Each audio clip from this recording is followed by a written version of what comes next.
ॐ ध्यानमूलं गुरुरमूर्तिं पूजामूलं गुरुपादुकाम् मन्त्रमूलं गुरुरवाक्यं मोक्षमूलं गुरुकृपा गुरुर्ब्रह्मा गुरुर्विष्णु गुरुदेवे महेश्वर गुरु साक्षात् परं ब्रह्म तस्मै श्री गुरुवे नमः। ओम श्री सद्गुरुदेवेभ्यो नमः। परम पूज्य इष्टदेव एवं उपस्थित भगवत भक्तों, आज के प्रवचन में मैं रामायण के चौपाई जो कि गोस्वामी तुलसीदास जी द्वारा रचित है, ढोल गंवार शूद्र पशु नारी ये सब ताड़न के अधिकारी, इस चौपाई के संदर्भ में मैं आप लोगों के समक्ष अपनी समझ के अनुसार इसके अर्थ के बारे में बताना चाहता हूं, क्योंकि इस चौपाई को लेकर लोगों के अंदर अनेकों प्रकार की भ्रांतियां हैं। लोगों का कहना है कि गोस्वामी तुलसीदास जी इस प्रकार कैसे शूद्र और नारियों को ताड़ने की बात कर सकते हैं।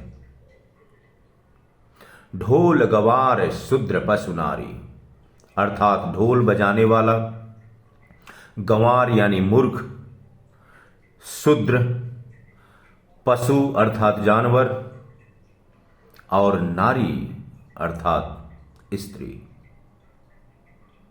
ये सब ताड़न के अधिकारी। इन्हें जितना ताड़ा जाए उतना ही ये सही रास्ते पर चलते हैं, रहते हैं। परंतु मेरी समझ से इस चौपाई का अर्थ गोस्वामी तुलसीदास जी के कहने का तात्पर्य यह नहीं है, बल्कि उनके कहने का तात्पर्य यह है कि ढोल गंवार शूद्र पशु नारी अर्थात ढोल बजाने वाला, गंवार शूद्र अर्थात वह शूद्र जो गंवार हो, पशु नारी अर्थात वह नारी जो पाश्विक वृत्ति को प्राप्त कर चुकी हो, जिसका व्यवहार जानवरों की भांति हो गई हो, ये सब ताड़न के अधिकारी। इन्हें दंडित देना उनको सही रास्ते पर लाने का एक रास्ता है। ढोल को जितना पीटा जाए, गंवार शूद्र को जितना ताड़ने का मतलब यहां पर मारना पीटना नहीं है, बल्कि समझाना बुझाना है। शूद्र पशु नारी पाश्विक वृत्ति को प्राप्त करने वाली नारी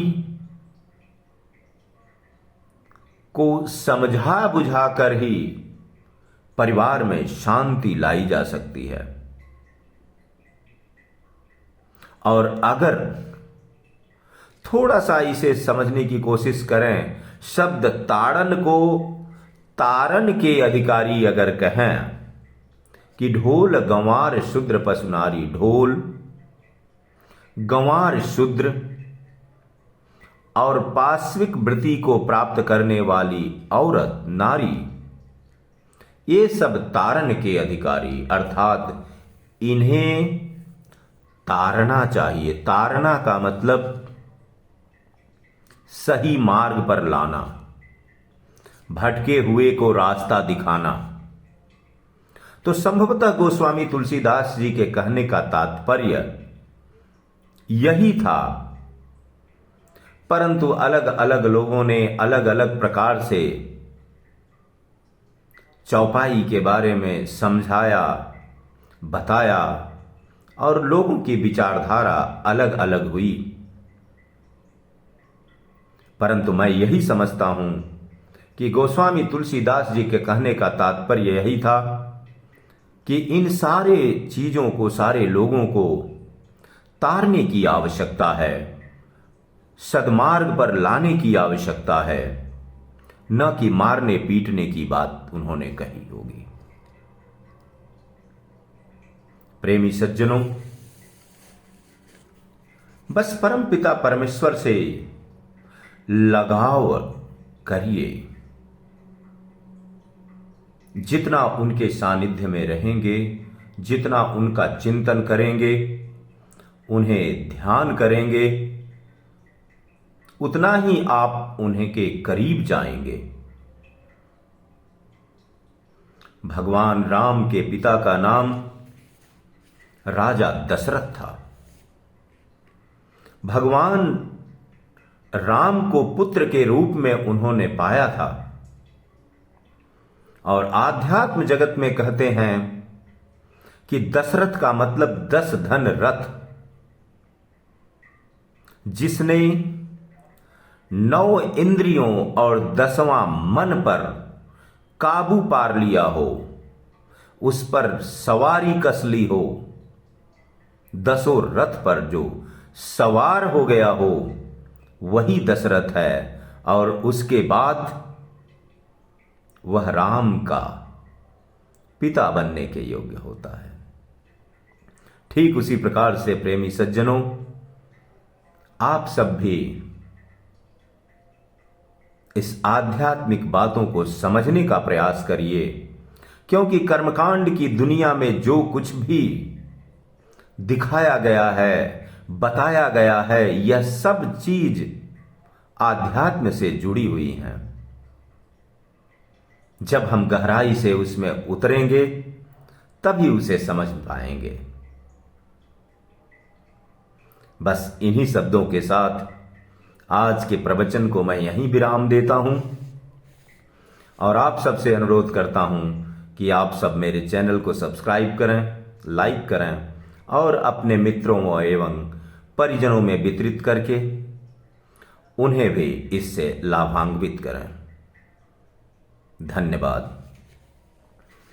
ओम सर्वे भवन्तु सुखिनः, सर्वे सन्तु निरामयः, सर्वे भद्राणि पश्यन्तु, मा कश्चित् दुःखभाग् भवेत्। ओम शांति शांति शांति।